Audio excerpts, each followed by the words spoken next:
just to power residential areas? Because it doesn't say it has to be it's single homes, it doesn't, it's apartment, it's any type of building that's residential.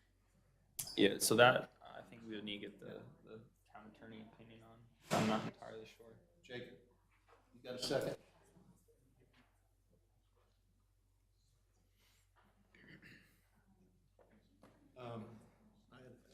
I should have sent these questions to you.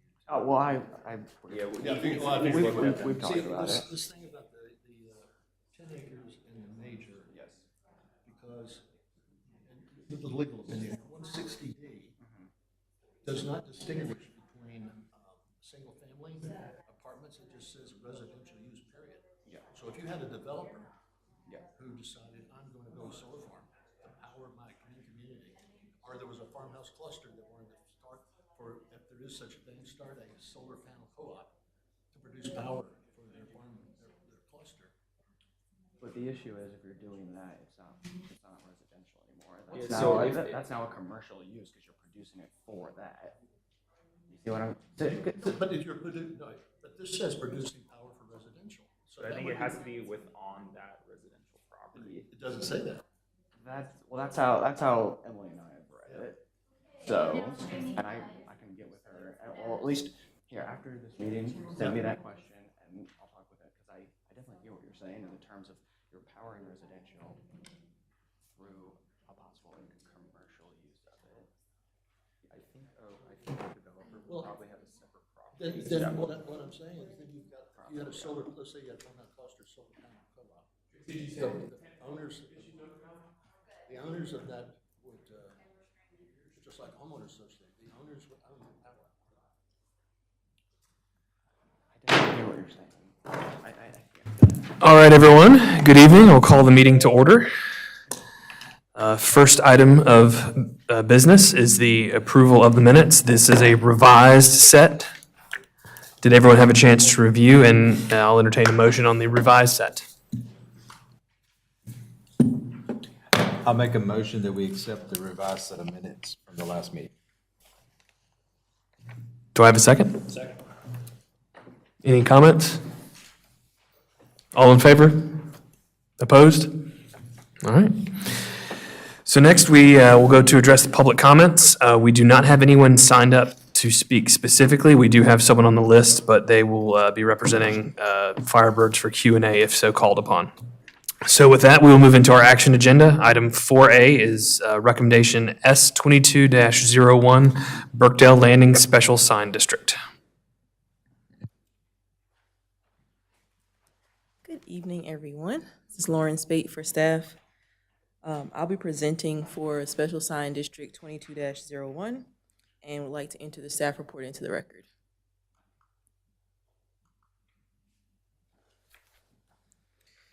So it's for a master sign program. Well, excuse me, it's for a special sign district. They currently have a master sign program. So master signage programs establish two alternatives in providing flexibility for development to establish a coordinated, well-designed sign system. The first alternative is a planned development flexibility option or a master sign program, which is what Birkdale Landing currently has. But it provides limited flexibility and it is administratively approved by staff. The second alternative is a special sign district, which provides greater flexibility and requires planning board recommendation and town board approval. Birkdale Landing is currently using the master sign program that was approved in February of 2020. Firebirds International is requesting on behalf of the property owner, Fairway Investments, to create a special sign district overlay for the Birkdale Landing development. And the special sign district is intended to impose sign regulations that provide greater latitude than those provided in Article 10 of the zoning ordinance. Firebirds is requesting to designate an exterior wall of their tenant space that does not front a public street as a wall eligible for an additional tenant wall sign up to 50 square feet. The current master sign program could not designate this wall as eligible for signage because it would not conform with the town's sign regulations on the locations of signs eligible for wall signs. So, go back. Do I have a laser?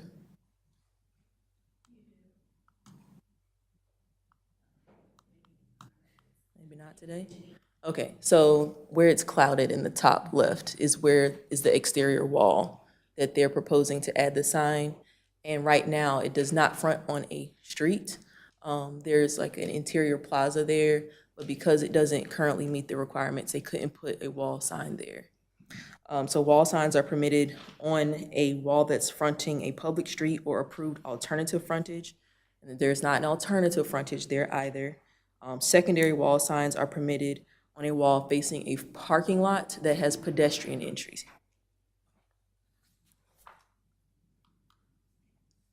In considering the proposed rezoning petition, S 22-01, staff recommends approval based on the master sign plan being consistent with the Huntersville 2040 plan, policies LU-7, LU 7.2, LU 8, and LU 8.1.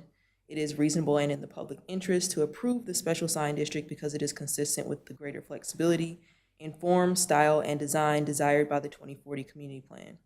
A virtual neighborhood meeting was held March 3rd, and the public hearing was held April 4th. Town board decision is scheduled for May 16th. It's our understanding the applicant doesn't have a presentation, but they are here to take any questions that you have, and we'll take any questions that you have for staff. All right, thank you. My first question, and maybe only question, will be, even though this is called a special sign district, this is still a laser-focused request for just this sign in just this one place. They can't do anything else without coming back before asking permission. That would be correct. So they would be beholden to the rest of the requirements of the master sign program. So essentially, the document that is their master sign program would only be updated to allow this one additional sign, and everything else would remain the same. Very good.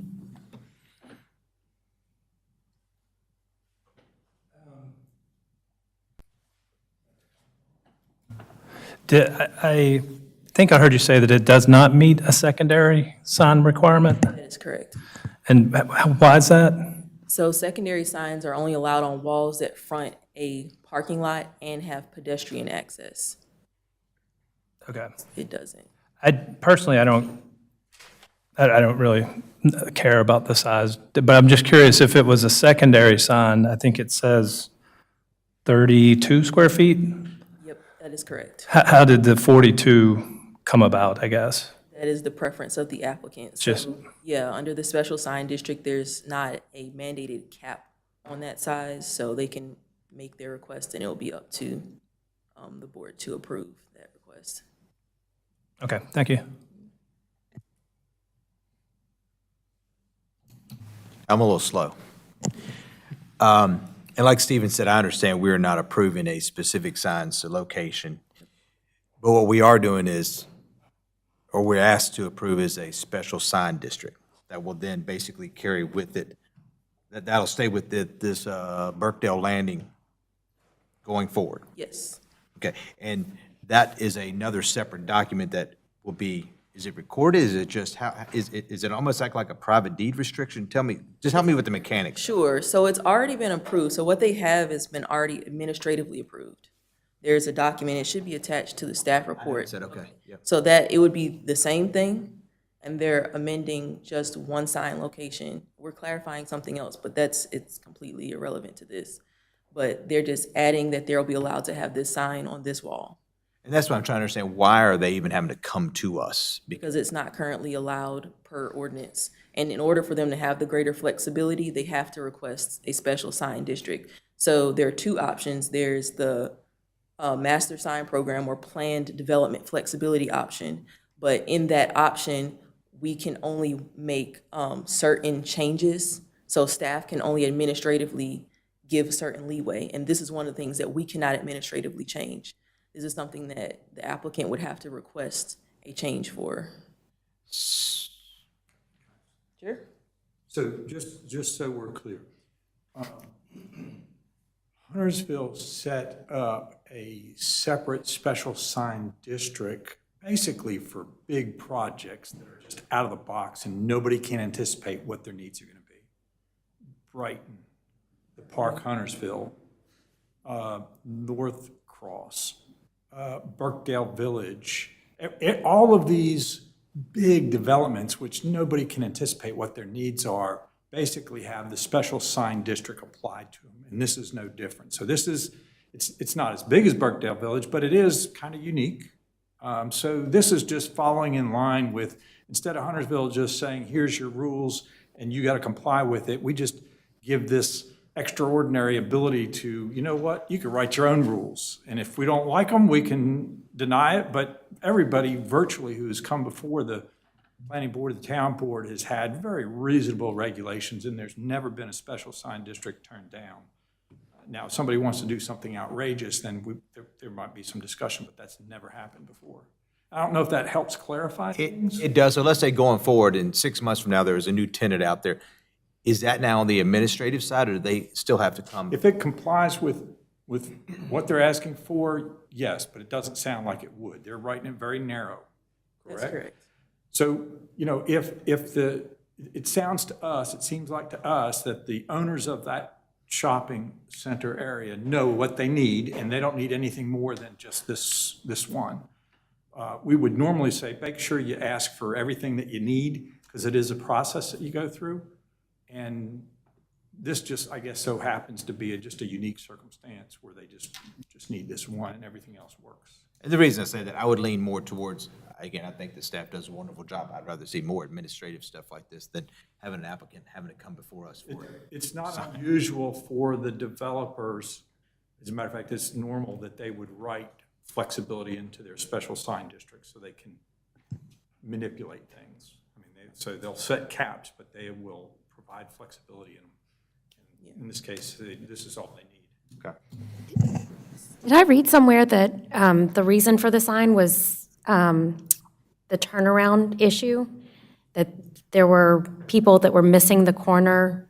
So it's, the end tenant prefers to have it there for visibility as you're driving, that'd be east along 73, so that there's vehicular kind of sight from that direction, because like coming the opposite way, you have to look at the side of the building like all the other tenants.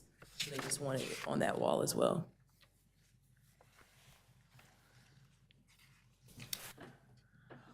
I have a follow-up question.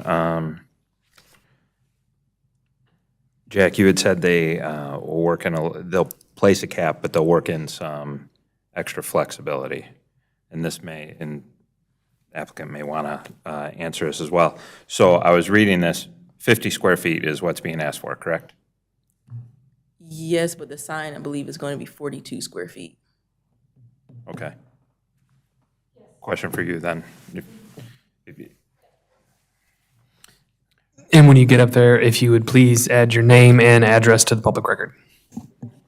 Nicole Tharrington, I'm General Counsel with Firebirds, 13850 Valentine Corporate Place, Charlotte, North Carolina.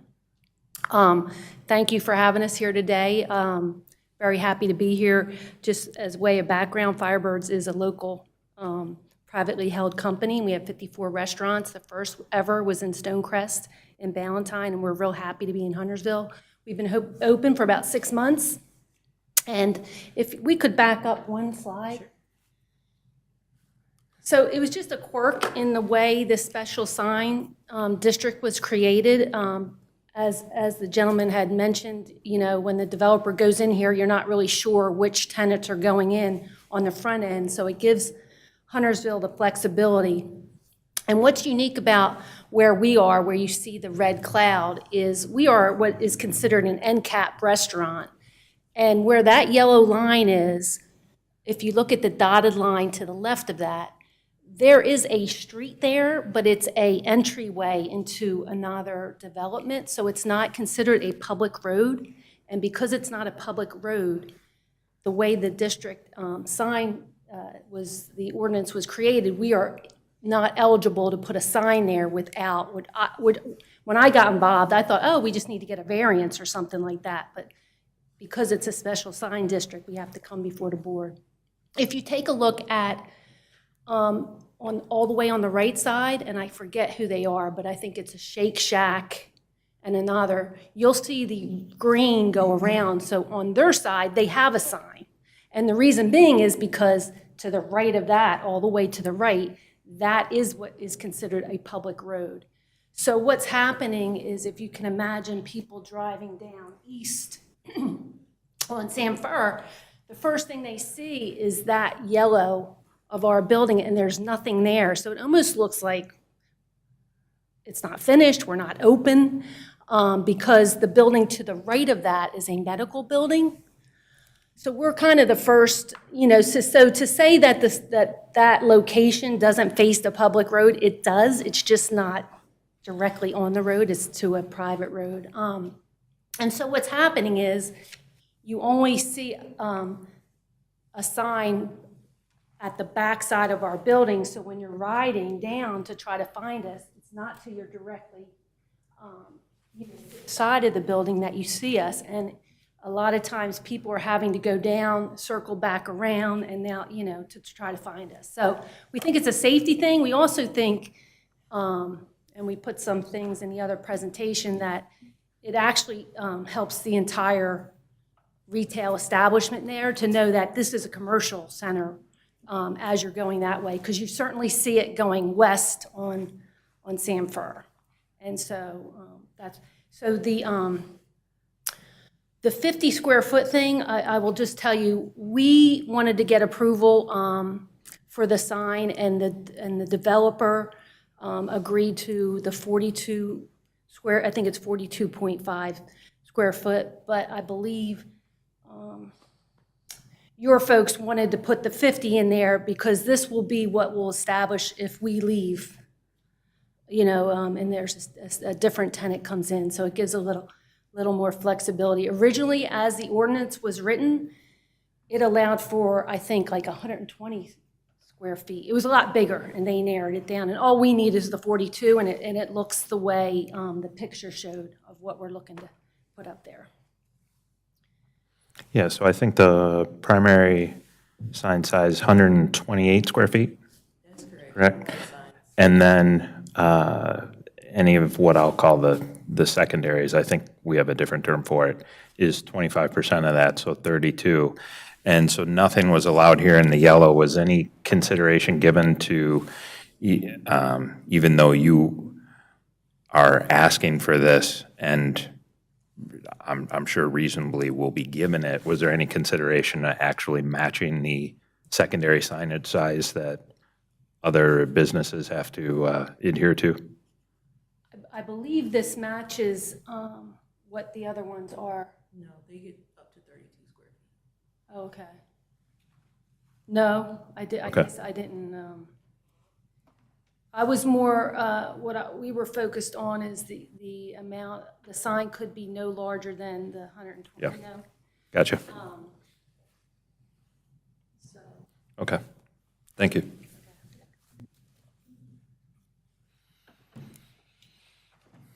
Any other questions, comments, or perhaps a motion?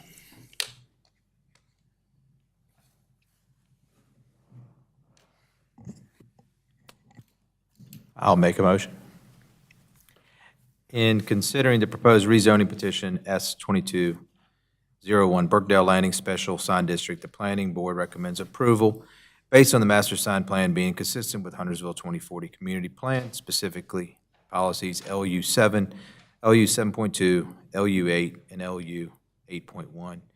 It is reasonable in the public interest to approve this special sign district because it is consistent with the greater flexibility in form, style, and design desired by the 2040 Community Plan. Second. All right, anything to add, Scott? No, I think we discussed it. I'm good. All right. Anything that prevents, I do not have a problem with this, with the process. Anything that prevents Huntersville from having a sign jungle, think of the old Independence Boulevard, no trees and nothing but signs. And I mean, you hear people say, what's a tree worth? Right now, people are talking from Otto Bell down to Harris Teeter. You can tell it's worth something. So imagine that with a lot of neon signs. So that's, as long as we avoid that, I have no problem. Hear, hear. All right, all in favor of the motion? Opposed? Motion passes. Thank you. And thank you, Firebirds. All right, up next is item B, recommendation TA 22-03 from the Town Planning Department.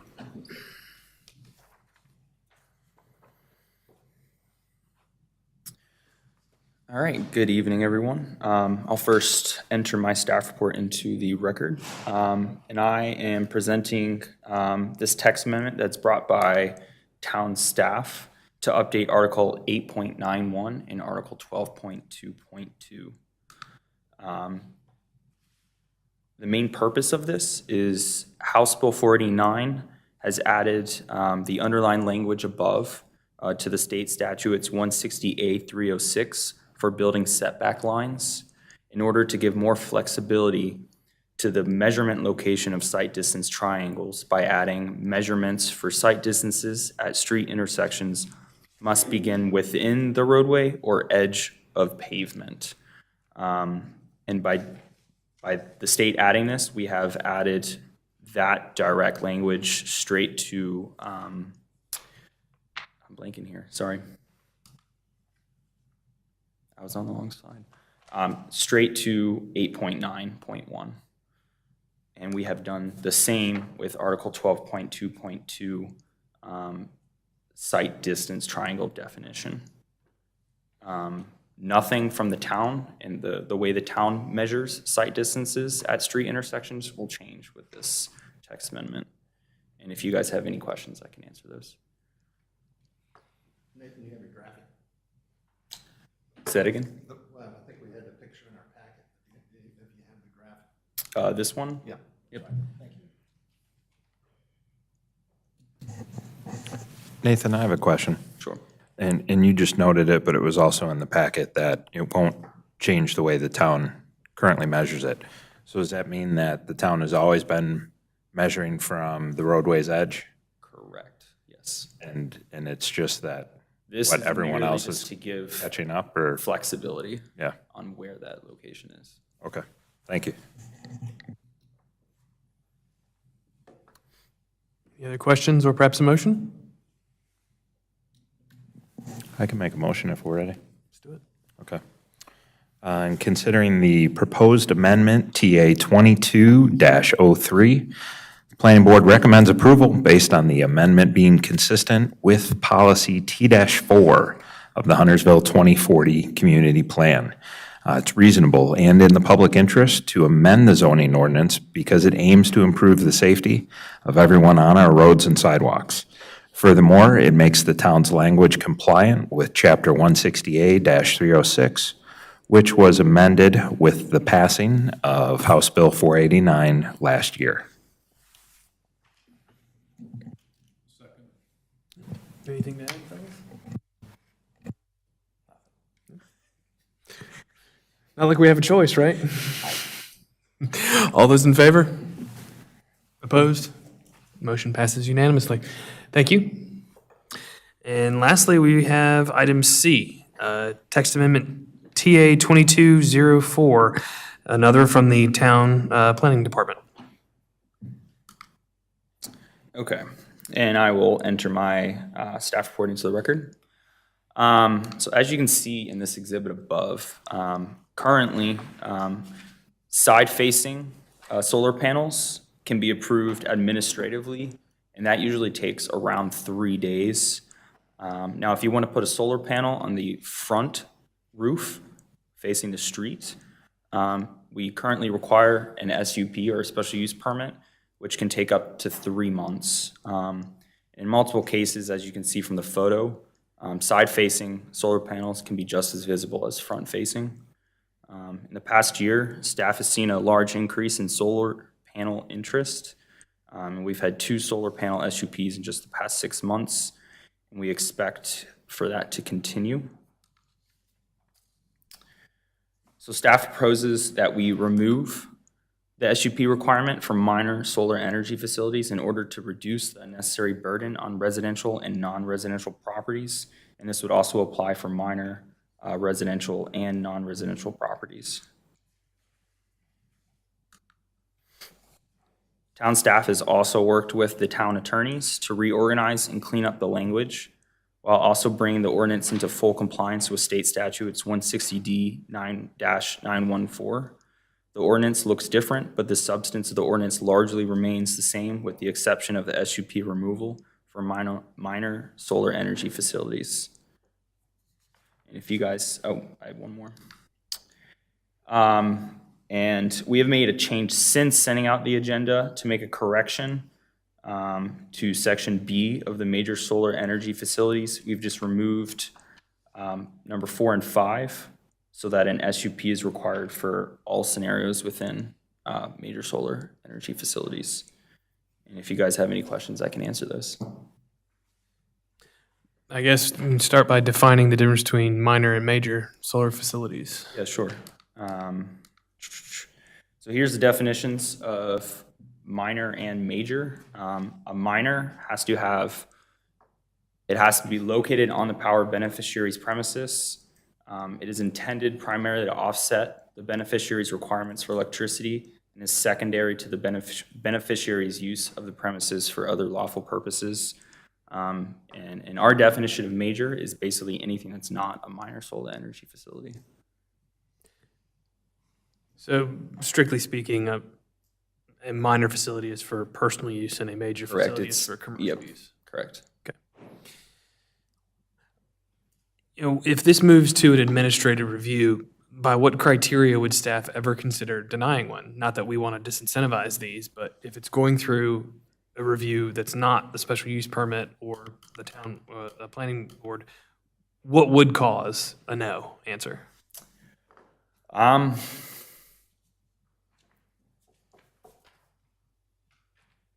Technically, we don't really have anything that would prevent us from not approving it, as long as it's just located on the front roof. I mean, there's really nothing that would, unless it's like protruding, you know, as a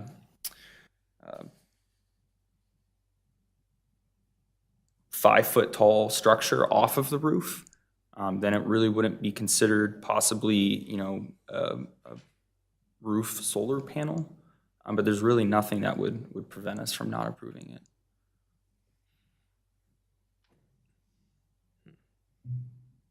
So then it almost becomes a rubber stamp process. Correct. Just to be clear, it's the same as a side yard, the roof's facing that way, or your backyard. So it's just treating all solar panels, we're issued the permit as long as you meet these standards. Staff issues the permit. You said standards, which is, I guess, I was trying to hone in on. By what criteria do these have to meet? He mentioned they can't be too tall. Are there other things that, you know, whether it's... It's just as long as it's connected up to the house and the roof, we're good. We're gonna issue the permit. Okay. It's no different than if somebody came in for McDonald's and it was zoned highway commercial, we'll issue the permit. You will never see it until it's up and open for business. So this is the same kind of thing. Just somewhat of a curiosity that I guess the intent was to run this through some sort of approval to make sure that it didn't become a public nuisance. But we've never really defined what level of public nuisance would be. So I was around when we added this to the ordinance. What year was it? 2006, 2009. Yeah, so Exactly. it's over 12 years ago that we added to the ordinance. And we just, on abundance of caution, we just said, well, if it's facing a street or facing the front, we'll go through the special use permit process. And we had process 1. And then all of a sudden, we processed 2 recently. And the Board of Commissioners said, hey, we need to reduce the number of special use permits that are coming through. And this seemed like a real good fit, because can you go back to that photograph of the house? See that house that is there?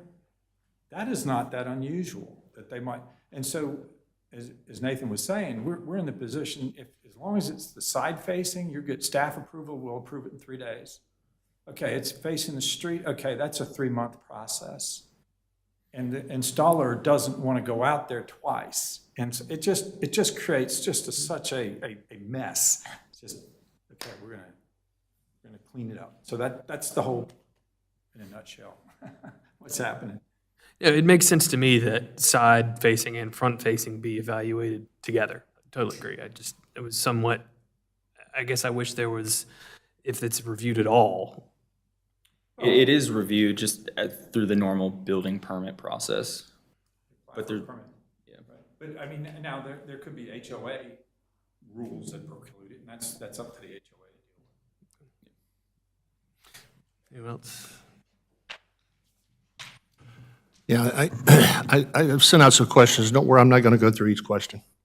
You got copies of it, but there's a couple of them that I want to make sure they get in the record. One of them has to do with 160D deals with residential use. It does not deal with non-residential. So the town, if it so chooses, can add more restrictions and be more restrictive for a non-residential project than they can for a residential project, correct? correct. Okay.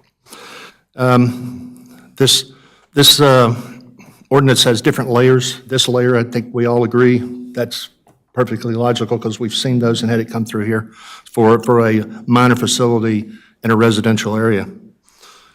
I had some questions regarding reflecting back to 160D 914 because it strictly deals with residential, but it really doesn't define the residential as one piece of property, a single family, as an apartment building, or a subdivision. It says, I mean, my interpretation, and I've talked to Jacob, and it'll go back to the lawyers will look at it again. The term residential property means property where the predominant use is for residential purposes. So the portion of the ordinance that deals with major solar facilities in a residential area, I have a number of questions, and you've seen some of them. Can the town actually regulate that? Do we need to go with quasi-judicial for the major facility in a residential area if it's purely for residential use? So that's one question. And then there was a couple of pieces. Well, I asked the question, and The way that we interpret it, and I believe, would you like to speak on how you're interpreting 160D? I'll briefly try and explain our interpretation of it. Firstly, when he was going over the major and minor definitions, as Stephen mentioned, it is pretty much where a minor is going to be for a house in this situation, and a major is going to be more commercial setting. Now, when we were going over these revisions, Emily and I discussed with staff, discussing where is a residential major, is that ever possible? Is there a situation where that's possible? We tried to brainstorm a little bit on whether it is, and in case it is, that is why we added the last paragraph under B of major residential, discussing where, notwithstanding this paragraph or subsection, a special use permit will be granted if the regulations have the effect of preventing the reasonable use. And that language comes exactly from 160D. So to Frank's point, this is something that, I guess 6 months ago when we had the first solar panel come in front of the board, we did some research. There's not many cases, there's not a whole lot of interpretation, but where Emily and I were coming from is under 914A, it talks about a solar panel for a residential property. Now this is getting into legalese. Does a residential property mean one property? If you take out the word a, so it would be generating electricity for residential property, and that sounds like it means more than one property. So the word a in our mind kind of makes it to where this statute is more regulating where the picture you just saw. It wants residential properties in that setting to be able to have less regulation as defined by 914. As Frank mentioned, I'm going to go back, I'm going to talk with Emily more before it goes in front of the town board, and we'll go through the cases again, see if we can find anything else, but that's currently where we are coming from. That's our interpretation. That said, true, this will evolve. So we could see this again down the road in a year or so when a example of a major residential project comes along. So Frank, I just want to let you know that we, in my house, have been looking at solar panels, putting it up on our house. Our house does not front a street, so this doesn't affect us at all. But if you add extra panels, it actually becomes cost prohibitive. So what you would put up because of the way that solar is done in the state of North Carolina, trying to recoup your costs by selling power back to the power company, you're almost never going to do it. So the solar companies actually really do come out and they try and say, okay, well, we're going to offset your power by 50% or 25% or whatever. You're never going to recoup all of it. Even if we were to, put enough panels up to cover all of our costs for electricity, for everything that we need, we would still have to pay the electric company a monthly fee in order to just be on the grid. I mean, just my 2 cents. It's not going to, people aren't going to put out thousands of dollars to not recoup it.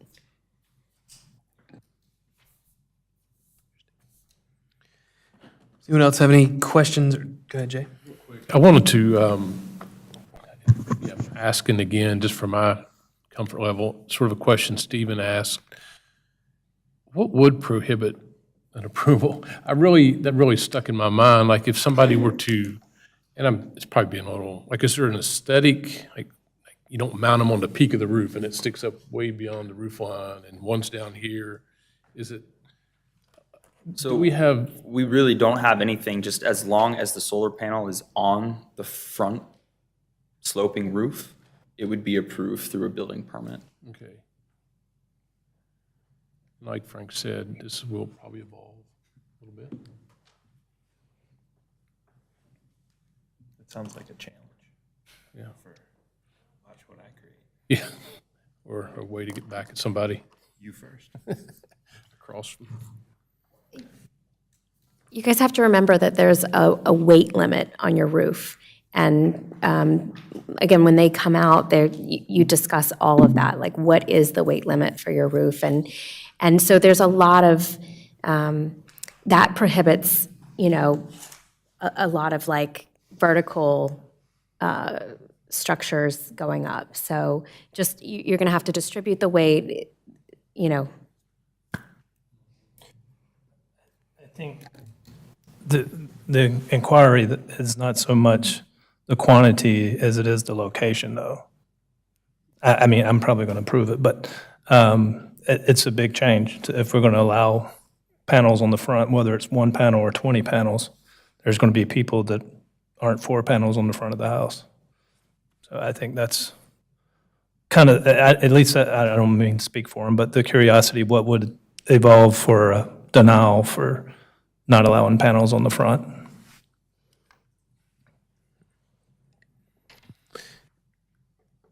Yeah, from what we understand, when a solar panel goes on the front roof, it's going to be flush with the slope of the roof. So with that, I mean, we would just approve through the building permit process. And maybe we don't really need to worry about problems that don't exist and never will. If a problem with a front-facing solar panel causes public outrage, we could always tweak the commissioners can tweak the ordinance to adapt. So, And people can go for an HOA that doesn't allow it. yep, that too. Any other questions for staff? Entertain a motion? Have one. Go ahead. Got to get my second eyes ready. In considering text amendment 22-4, the planning board recommends approval. We find the amendment to be consistent with policy EOS 9.1 of the 2040 Huntersville Community Plan. It is reasonable in the public interest to amend the zoning ordinance because the proposed text amendment would make it easier on applicants to apply for minor solar energy facilities within the town of Huntersville. I'll second. Greg, anything to add? Kind of already shared my comments, so. I do want to add something. Thank you so much for doing this. I appreciate that we're trying to make it easier for residents to invest in solar. Thank you. Hear, hear. Second that. All right, valid motion. Seeing no further discussion, all in favor? Opposed? None. Motion passes unanimously. All right, that brings us to the end of our agenda. Thanks to staff, we flew through that. One item under other business, I want to call attention to the public forum for the Downtown Steering Committee. There will be a meeting on May the 12th from 6 to 8 p.m. at Huntersville Presbyterian Church, which I believe is just down the street from here. The steering committee is kind of finished with its initial phase, and I believe we are now entering opportunity to really dig into the results from public surveys and start shaping where the plan will go from here. So certainly invite everyone to come view, provide input. And Jack, anything to add? So, I mean, you summarized it just right. So just as FYI, the consultants have worked with the steering committee, and basically they've come up with 3 different alternatives. And for lack of a better description, there's like, just leave growth the way it is, maybe have a medium-sized growth or a high growth. And that's going to have different heights of buildings and intensity of uses and so forth, and street patterns and all those kind of things. So the meeting that is on May 12th from 6 to 8, there'll be a presentation at 6 o'clock to explain the 3 different alternatives. And then there'll be some tables that are out showing you those 3 different alternatives to get learned. And then there'll be a vote. We need to hear what you got to say. So it's an active participation. What is it that we're talking about?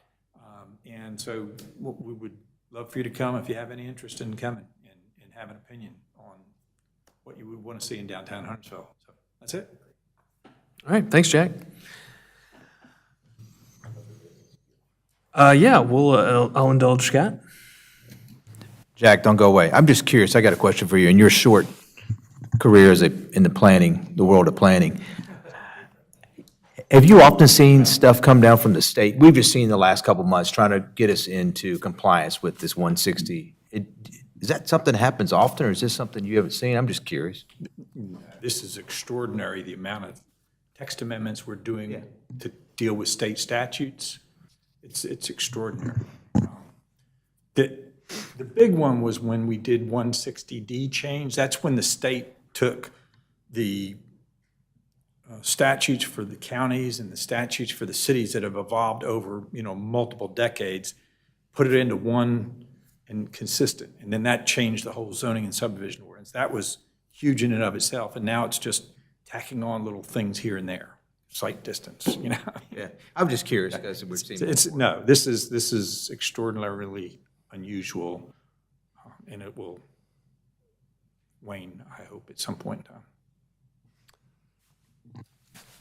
I just, Turned it off. I want to remind everybody that this Thursday, early voting begins in Mecklenburg County. Your closest polling site is the North County Library. I encourage you to get out to vote. Early voting will run from Thursday, 28 April to Saturday, 14 May. Every day, hours change on the weekend. Thank you, Frank. Anyone else have anything to add tonight?